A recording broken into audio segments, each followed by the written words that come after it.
갑자기 독서 모임이 있어가지고 이 책을 한 번 더 읽으러 근처 카페에 왔어요. 그 표지를 한번 자세히 보시면 제목이 물고기는 존재하지 않는다이고요. 처음에 딱 이 책을 받았을 때는 왜 이런 겉표지일까? 라는 생각이 들었고, 전체적인 색감이 주는 이미지가 보라색이잖아요. 약간 오로라 같은 그런 환상적인 몽환적인 느낌을 줘서 그런 판타지적인 느낌을 조금 색감에서 받았고요. 이 그림을 자세하게 한번 보시면 제가 개인적으로 느끼기에는 상실, 사랑, 그다음에 질서, 이 세 가지 키워드가 이 그림에 너무 잘 표현이 됐다고 생각을 했어요. 짠! 제가 여기다 이렇게 적어놨는데요. 인어가 등장을 했잖아요. 이 인어라는 존재 자체가 인간과 물고기가 혼재되어 있는 존재잖아요. 그러면 분류학적으로 생각을 해봤을 때 이건 포유류도 아니고 어류도 아닌 분류하기가 굉장히 애매한 존재라는 거죠. 존재를 증명하기 위해서는 부재가 필요해요. 없어야 존재가 증명되니까요. 이렇게 생각을 했으면 이 존재하지 않는다는 말 자체가 잃었다라는 뜻으로 연결이 되고 그게 곧 상실이라는 키워드랑 연결되지 않을까라는 생각을 했습니다.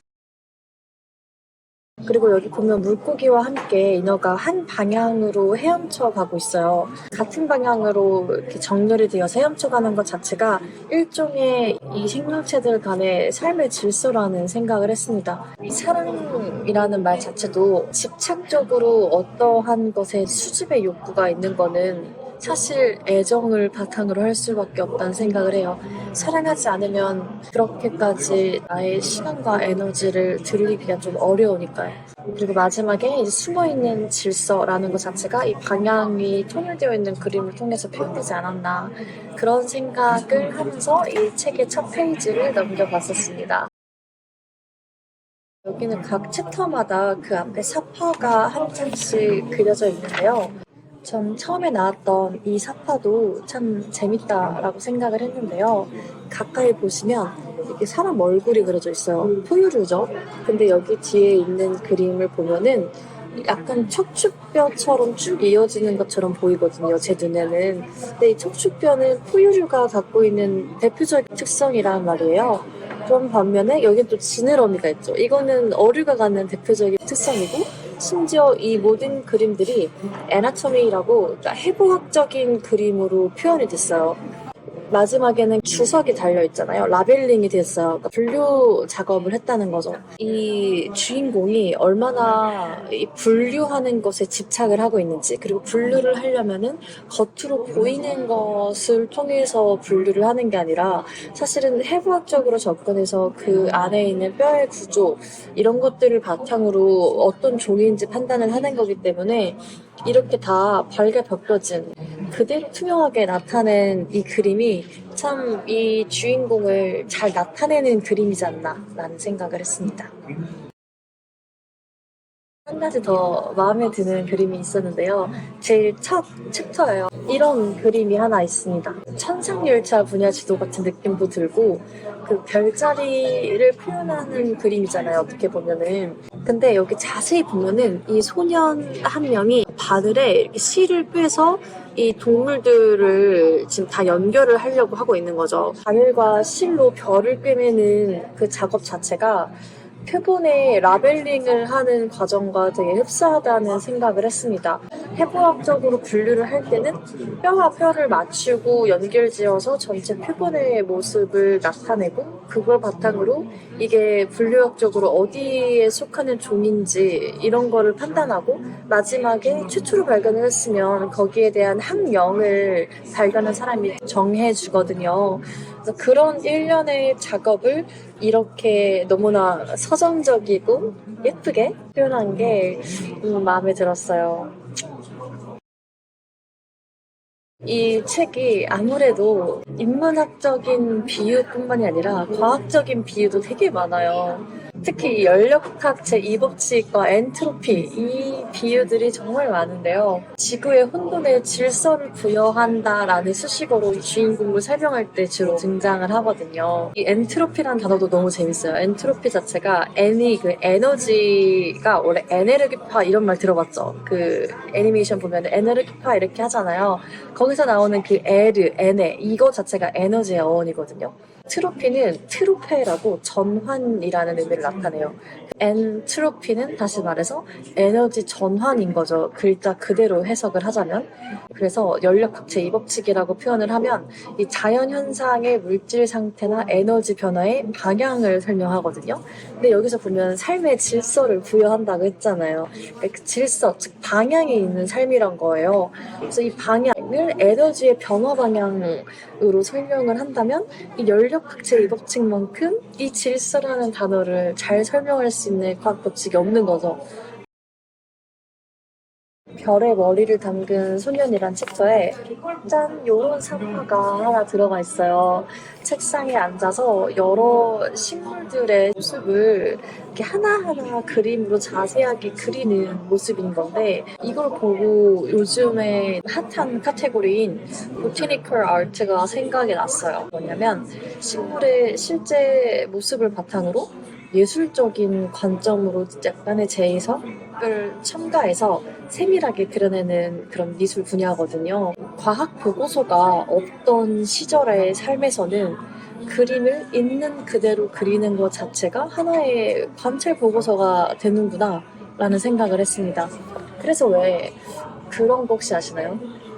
여행을 다니면서 어반 스케칭이라고 그 지역의 랜드마크나 조금 유명한 장소를 그림으로 즉석에서 쓱싹쓱싹 그리는 분들이 있어요. 그것도 어떻게 보면은 가장 중요한 포인트가 자기 스타일대로 그릴 수밖에 없지만 있는 그대로가 키워드거든요. 있는 그대로 내가 보고 있는 그 자연이나 동식물이나 옮겨 담는 것 자체가 이 관찰 보고서를 작성하는 핵심이 일치하는 거예요. 관찰 보고서를 쓸 때 학생들에게 지도할 때 제일 중요한 포인트가 있는 그대로 기록하는 거예요. 다른 친구들과 공유하게 하면 안 돼요. 그러면 애들이 내가 옳은지 틀린지 모르니까 약간 따라하는 경향이 있거든요. 자기가 본대로 기록하는 게 아니라. 그래서 저는 이 그림을 보면서도 이런 어반 스케칭이나 보트니컬 아트가 어떻게 보면은 과학의 관찰 보고서와 본질적인 속성은 맞닿아 있는 게 아닌가? 그런 생각이 들어서 이 주인공 자체가 어렸을 때부터 관찰하고 그거를 기록하는 능력이 예술가적인 능력이라고도 볼 수 있지만 저는 과학자가 가져야 되는 본질적인 능력이라는 생각도 같이 했습니다. 그래서 이렇게 한 권의 책을 다 읽고 내일 근처 북카페에서 저를 포함해서 5명의 서로 다른 직업군을 갖고 있는 분들과 함께 과학과 인문을 합한 그런 여러 주제들로 이야기를 나눠볼 시간을 가질 거예요. 제가 제일 선호하는 대화 구성원은 저와 다른 직업군을 갖고 있는 거예요. 그래야 같은 책을 보더라도 자신의 경험을 베이스로 해가지고 서로 다른 해석들이 나타나고 관심 있는 부분에 따라서 다른 구절이 와닿을 수 있잖아요. 제가 알고 있는 분야뿐만이 아니라 그 세계가 조금 더 확장되는 느낌이 들어서 지금 너무나 기대를 하고 있는 모임입니다. 대화 주제를 뽑아냈어요. 사전에 그 주제를 한번 공유를 하고 각자 한번 생각을 해보는 시간을 갖고 만나서 되는 대로 이야기를 하겠죠. 여러분에게도 우리가 같이 모임을 하지 못했지만 집에서 여러분께서 기회가 된다면 이 책을 한번 꼭 읽어보시고 해당 주제에 대한 생각을 한번 같이 해보면 너무 좋을 것 같아서 제가 이쪽에 쭈루루룩 정리를 해줄 테니까 잠깐 캡처를 하셔가지고 저장을 해주시면 좋을 것 같아요. 제가 특히 이 책을 읽으면서 많은 부분에 이렇게 공감을 해서 밑줄을 긋고 저의 생각을 첨언하기는 했는데 그 중에서 가장 와닿았던 몇 가지를 공유를 해볼까 합니다. 54쪽인데요. 이 모든 게 아무 의미도 없고 자신도 의미가 없다는 무시무시한 감정에 맞서 자신을 달래기 위해 상상해낸 것일 뿐이니까. 무슨 맥락이냐면 인생의 의미가 뭐예요? 라고 질문을 했을 때 의미는 없어 라고 아버지가 대답을 해주시면서 거기에 대한 이제 첨언으로 달려있는 내용이에요. 그래서 저는 이 구절을 읽고 들었던 생각이 그렇게 인생의 의미를 찾으려는 노력보다는 지금 겪는 일들을 관찰하는 노력을 통해 과거가 된 경험들의 의미를 발견하는 노력이 필요한 게 아닐까라는 글을 밑에다가 적어놨습니다. 의미를 자꾸 찾으려고 하다 보면은 허기를 채울 수 없는 그런 식욕이라는 생각을 하거든요. 아무리 찾으려 해도 결국에는 궁극적으로 찾을 수 없다고 생각을 해요. 그렇기 때문에 그냥 지금 당장 내 눈에 보이는 것을 세세하게 관찰하고 음미를 하면서 그 안에서 사소한 행복이라도 발견을 하는 게 저 삶이 풍성해지는 방법이지 않을까라는 생각을 했습니다. 58쪽에 이거는 막 와닿는 문장, 뭐 인상 깊은 문장이라기보다는 예쁜 그런 수식어여가지고 밑줄을 쳐놨는데요. 우리 집 식탁에는 아버지가 떨리는 손으로 새긴 수천 개의 작은 숫자들이 새겨져 있는데 이는 우리 세 자매에게 수학의 논리를 이해시키려 노력하며 보낸 무수한 밤들의 물리적 기록이다 라는 문장이에요. 이 문장의 제일 마지막 부분에 무수한 밤들의 물리적 기록, 이렇게 직접 손으로 새겨넣는 그런 것들을 보통 우리가 뭐 손편지 이럴 때 많이 쓰죠. 그거를 무수한 밤들의 물리적 기록, 물리적인 기록이라고 표현한 게 너무 좋은 거예요. 이 문장을 통해서 어떤 걸 느꼈냐면 제가 손편지를 되게 좋아하거든요. 그리고 쓰는데 정말 오래 걸려요. 제 주변에 손편지를 받은 분들은 자세히는 모르겠지만 저는 정말 몇 날 며칠을 고민하면서 쓰고 수정하고 수고를 반복하고 모든 게 다 회고가 되었을 때 편지지에 옮겨 적는단 말이에요. 책 같은 것도 저는 전자책보다는 실제로 제가 밑줄을 긋고 이렇게 생각을 첨언할 수 있는 그런 걸 좋아하는데 마치 약간 화석 같은 느낌이 드는 거예요. 종이 위에 새겨진 제 마음이나 생각에 물리적 시간이 누적이 될 수 있잖아요. 생각과 마음이 담긴 그 누적된 시간이 화석처럼 종이 위에 거의 영구적으로 남게 될 거니까 저는 그렇게 시간의 누적이 느껴지는 대상들을 사랑한다라는 거를 새삼 알게 되어서 무수한 밤들의 물리적 기록이라는 말이 너무나 와닿았습니다. 너무나 좋았어요.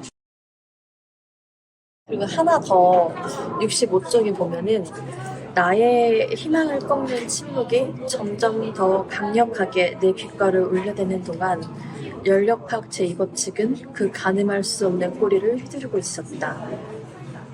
이렇게 문장이 적혀 있는데 저는 이게 연인 간의 이별을 하고 각자의 삶으로 돌아가는 과정도 비슷하다라는 생각을 했습니다.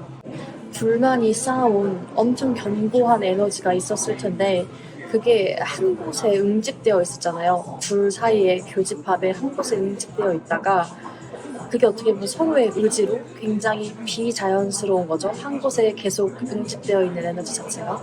근데 이제 이별을 함과 동시에 비자연스럽게 응집돼 있던 에너지가 다시 자연스럽게 사방으로 퍼져나가는 거. 일정 에너지는 저와 함께 퍼져나갈 거고 또 다른 일정 에너지는 그 사람과 함께 퍼져나가겠죠. 그래서 각자의 삶의 궤도로 다시 돌아가서 각자의 일상 궤도를 따라서 살아가는 것 그 자체가 저는 연력학 제2법칙이랑 굉장히 비슷하다라는 생각을 했습니다.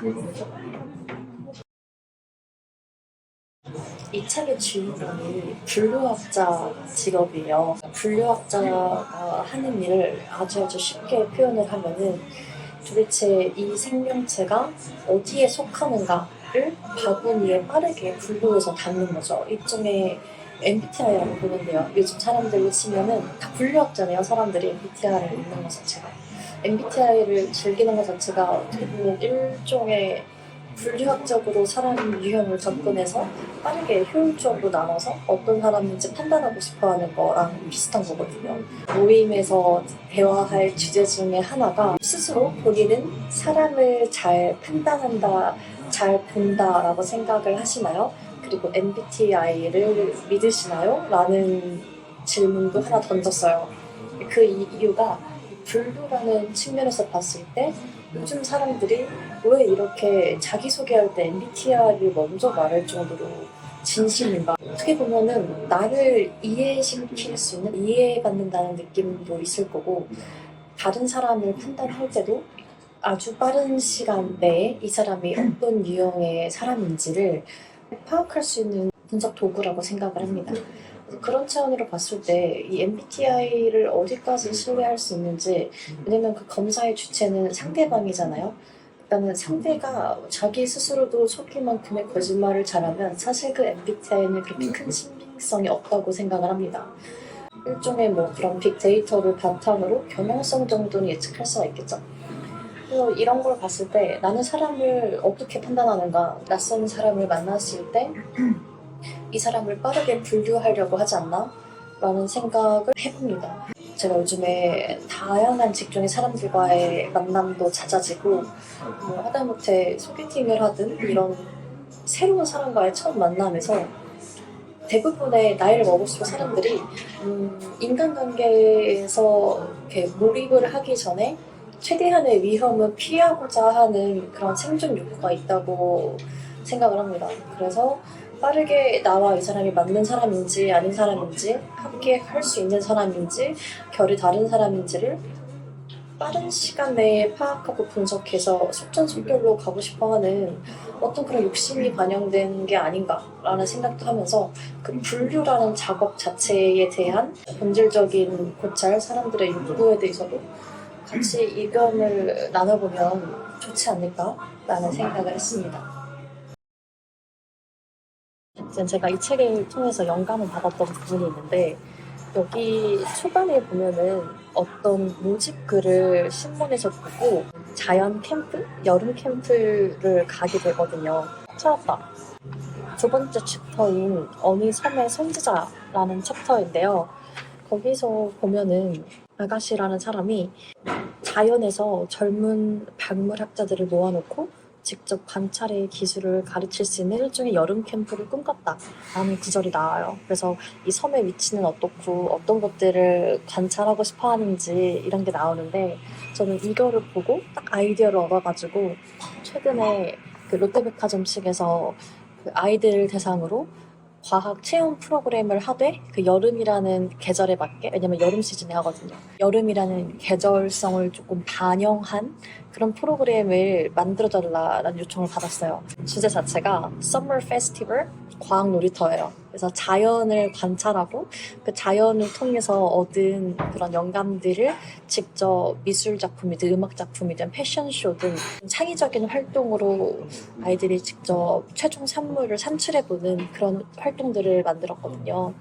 그래서 거기서 이제 제가 포스터를 만들었는데 딱 이런 느낌이요. 근데 이 느낌 자체가 저는 이 아가씨가 원하는 여름 캠프의 꼬맹이 버전이라고 생각을 했거든요. 제가 또 독서 모임의 질문을 하나를 찾았던 게 자연이나 동식물에서 도덕적인 교훈이나 영감을 얻은 경험이 있나요? 가 주제예요. 왜냐면 사람들이 생각보다 과학자라고 하면은 본인과 굉장히 먼 삶이라고 생각을 하는데 왜 여행을 좋아하고 자연을 좋아하고 뭐 새를 좋아하고 동물을 좋아하면 이 모든 사람들이 저는 사실 다 과학자라고 생각을 하거든요. 예를 들어 저 같은 경우는 엄청나게 광활한 뭐 절벽, 협곡 이런 곳을 여행하는 걸 좋아해요. 특히 퇴적층을 관찰하는 것도 되게 좋아하는데 예를 들어 제가 최근에 갔었던 대만에서는 예류 지질공원이나 아니면 화련 지역의 협곡 이런 곳에 보면은 그 암석 지층이 층층이 줄무늬가 이렇게 쌓여 있는 게 보이거든요. 근데 저는 이런 것들을 너무너무 좋아하는 게 아까 말씀드렸던 그런 물리적 시간의 누적과 맞닿아 있습니다. 억겁의 시간이 그 줄 하나에 압축되어서 쌓여 있는 거잖아요. 꾹꾹 눌려져가지고. 그래서 그런 거를 볼 때면 약간 이력서 같다는 생각도 해요. 이력서가 사실 원 페이지로 한 장으로 나의 지난 30년의 삶을 설명하기란 너무나 어려운 일이란 말이에요. 그리고 30년의 삶을 무슨 대하소설처럼 사건의 전개, 발달, 절정, 결말 이걸 다 쓰는 게 이력서가 아니잖아요. 그 활동이 1년이든 2년이든 3년이든 그 경력이 한 줄로 남는 게 이력서인데 마치 이런 줄무리들이 제가 느끼기엔 자연의 이력서 같다는 생각도 들었거든요. 그래서 저는 이렇게 시간이 누적되어 있는 것들에 굉장한 감동을 받는 것 같아요. 그리고 지난한 시간을 뭐 태풍이 치든 번개가 치든 강한 바람이 불어서 깎이든 그 자리에 버텨서 그 모든 풍파의 흔적과 시련들이 몸에 새겨져 있는 상태인 거잖아요. 그래서 그거를 견뎌낸 그 묵묵함과 그 용기 피하지 않는 그런 곳에서 오는 성실함? 어쨌든 생존을 했으니까는 그 생존 능력? 이런 모든 것들이 복합적으로 작용하면서 대자연에서 얻는 그런 겸손함? 이런 것들이 참 좋더라고요. 그래서 이 부분도 한번 내일 모임에서 각자 어떤 부분에서 이렇게 영감을 받거나 교훈을 얻었던 적이 있는지 한번 나눠보면 너무 좋을 것 같아요.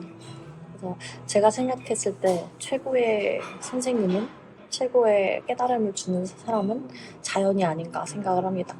그래서 그토록 다양한 종교가 있죠. 다양한 종교를 믿고 전파하시려고 노력하는 윗선에 계신 분들이 그토록 수련을 위해서 외지로, 오지로, 산속 깊은 곳으로 가는 게 아닐까라는 생각도 잠깐 해봤습니다.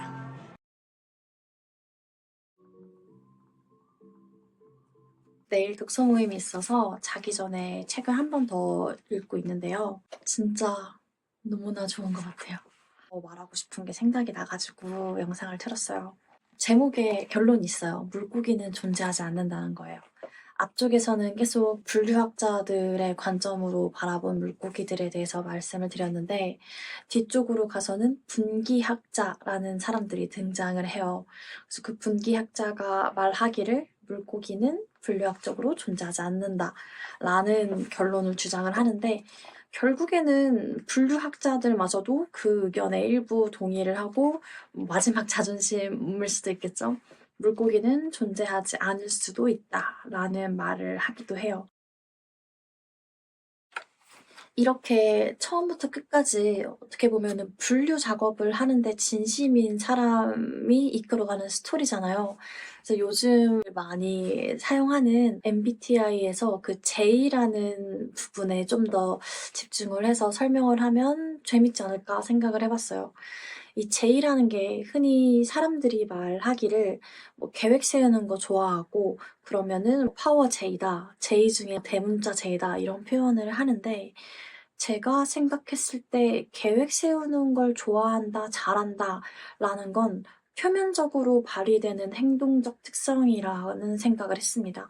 그래서 그 본질적으로 그 J라는 게 의미하는 건 뭘까? MBTI에서 J의 성향이 강한 분들을 돌이켜보면은 저를 포함해서도 통제할 수 있는 환경을 좋아하는 것 같아요. 저의 경우에는 통제할 수 없는 환경에 대해서는 신경 쓰지 않고요. 제가 통제할 수 있는 것에만 보통 집중을 하거든요. 정리하는 거를 좋아하는 거, 뭐 규칙을 부여해서 배열하는 거, 그다음에 논리적인 구조에 맞게 짜맞추는 거. 그러니까 제가 과학을 좋아하는 것 같기도 합니다. 어떻게 보면은 이 세상을 번역해서 톱니바퀴처럼 딱딱 아기를 맞춰서 굴러가게끔 만드는 그 엄청난 체계, 조직, 논리, 규칙 이런 것들에서 오는 딱 맞췄을 때 희열이 있는 것 같아요. 마치 퍼즐을 다 맞추는 것처럼요. 그래서 그런 거를 생각해 봤을 때 제2의 성향이 강한 사람이 있다는 거는 어쩌면 그 질서를 부여함으로써 그 사람의 삶의 방식에서 혼란을 잠재우고 스스로에게 안정감을 부여하기 위해 택한 삶의 한 방식이 아닐까라는 생각을 해봅니다. 인상 깊은 구절이 하나 있는데요. 실제 자연 세계가 우리가 설정한 범주대로 분류되는 건 아니라는 사실을 확인했다. 이런 문장이 있어요. 마찬가지인 것 같아요. 요즘에 너무나 쉽게 다른 사람들이 어떤 사람인지를 분류하는 거를 좋아하는 것 같다는 생각을 합니다. 그래서 저는 낯선 분들과 처음 만나면서 제 MBTI를 밝히는 걸 그렇게 좋아하지 않아요. 그걸 기반으로 저를 쉽게 속단하려고 한다는 생각을 하기 때문이죠. 그래서 프롤로그에 나온 것 중에 제가 와닿았던 부분이 자연 위에 그린 인위적인 디자인. 이거는 인간의 눈에는 보기 좋을지 모르나 자의적인 것이다. 라는 부분이 있어요. 사람이 동식물을 대상으로, 생물을 대상으로 분류하는 그런 자연의 사다리를 이렇게 표현을 했는데요. 마찬가지로 우리 역시 타인을 만났을 때 이런 인위적인 분류 바구니에다가 재빠르게 넣으려는 시도를 하지 않나 생각을 합니다. 과거를 돌이켜보면은 그 당시에는 그게 맞다, 그게 옳다라고 느꼈을지라도 시간이 흐르고 제가 처한 환경이 바뀌고 그 환경에서 오래 삶을 지속하면서 제 가치관도 일부 변한 것도 꽤 많거든요. 그런데 어떤 관점에서 보면은 일관성이 없게 느껴질 수도 있을 것 같아요. 하지만 인간을 포함한 모든 생명체가 굉장히 복잡하고 너무나 다양한 변수를 갖고 있는 존재잖아요. 그래서 저는 어느 순간부터는 저를 입체적으로 봐주는 사람 옆에 있을 때 제일 나다워질 수 있다는 생각을 하는 것 같아요. 그래서 나의 다양성을 존중해주는 거. 왜냐면 제가 일관적이면 특정 환경에서는 적응을 잘 할 수 있겠지만 환경이 바뀌면은 저는 생존 능력이 떨어져서 결국 도태될 거예요. 적응을 하지 못하니까 멸종하겠죠. 그러면 제가 효과적으로 생존하기 위한 최선의 방법은 저의 유전자 포트폴리오를 다양화시키는 거라고 생각합니다. 환경에 맞춰 진화한다는 말과 일맥상통하겠죠?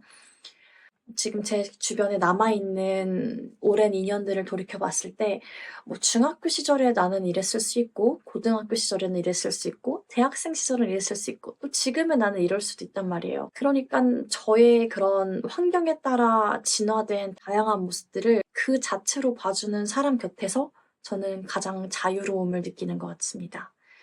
그래서 저의 나다움을 지킬 수 있도록 해주는 저의 다양성을 그대로 바라봐주는 거, 그게 제일 중요한 것 같아요. 그런 사람에게 고마움을 느끼고요. 여기서 제가 봤던 구절 중에 또 인상 깊었던 부분이 무언가를 더 명료하게 볼 수 있는 좋은 방법 중 하나는 자신이 보고 있는 것이 무엇인지 전혀 모른다는 사실을 매 순간 인정하는 것이다.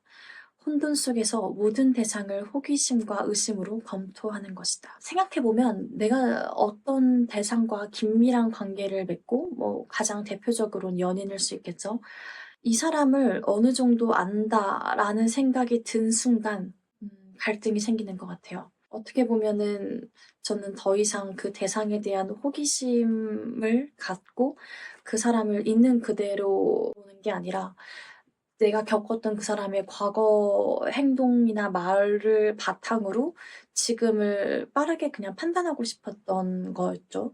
그래서 이 사람을 그 자체로 더 명료하게 보려면 오히려 과거에는 그랬을지언정 지금은 다를 수 있다는 거를 충분히 인정하고 나는 모른다라는 상태로 계속 대상에 대한 지속적인 호기심을 갖고 알려는 노력을 하고 어떤 생각의 변화가 있는지를 서로 끊임없이 성실하게 언어화해서 교류하는 그런 소통 방법이 중요하지 않나 그런 생각도 해봤습니다.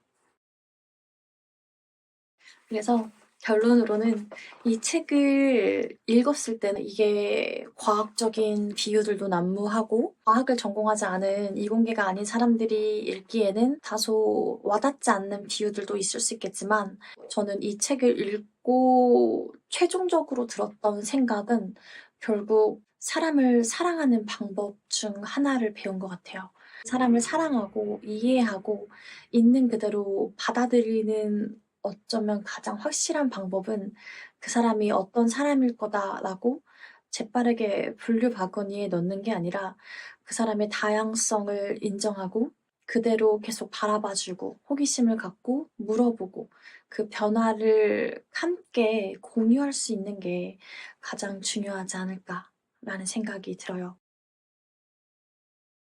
그래서 마지막으로 문장을 읽어드리면 우리는 우리를 둘러싼 세계를 우리 발밑에 가장 단순한 것들조차 거의 이해하지 못하고 있다.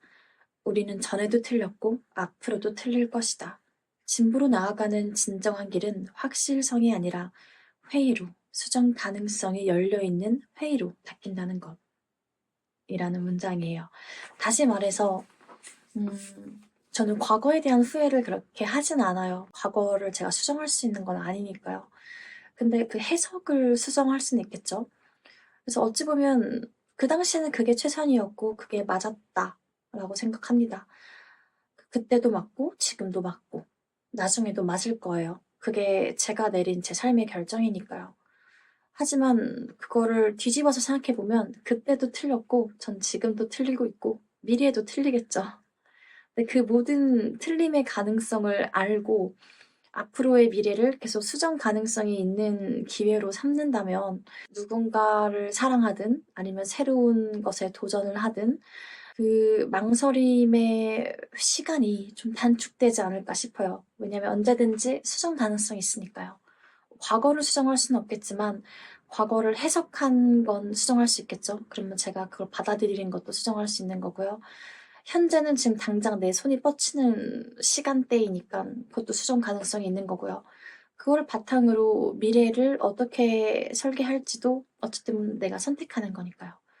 그래서 이렇게 봤을 때 이 책은 삶의 의미를 찾아가는 방법, 그리고 사람을, 대상을 사랑하고 음미하는 방법에 대해서 알려줄 수 있는 어찌 보면은 철학적인 책이라는 생각도 듭니다. 이렇게 저와 함께 이 물고기는 존재하지 않는다라는 책에 대해서 살펴봤는데요. 제가 자세한 내용까지는 다 말하지 않았지만 인상 깊었던 구절에 대해서 여러분하고 몇 가지 공유를 해봤어요. 아마 여러분들은 다른 구절이 와닿을 수도 있고 저와 다른 해석을 할 수도 있다고 생각합니다. 그 생각도 맞아요. 저도 맞고요. 그러니까 서로의 생각을 공유해보는 시간도 가지면 너무 좋을 것 같아요. 댓글로 혹시나 공유해주고 싶은 여러분만의 해석 부분이 있다면 가감없이 공유해주시면 좋겠고요. 저의 생각과 말에 다른 의견이 있는 경우도 전 그게 너무 궁금하니까 어떻게 받아들일 수 있는지 알려주시면 좋을 것 같아요. 우리 댓글창도 다양한 생각의 포트폴리오들을 모을 수 있으니까 그거를 레퍼런스 삼아서 여러분의 삶과 비교해보는 것도 참 재밌을 것 같습니다. 오늘 준비한 영상은 여기까지고요. 우리 너무 늦지 않게 다음에 또 만나요. 그때까지 각자의 일상에서 편안한 여행 되십시오. 안녕.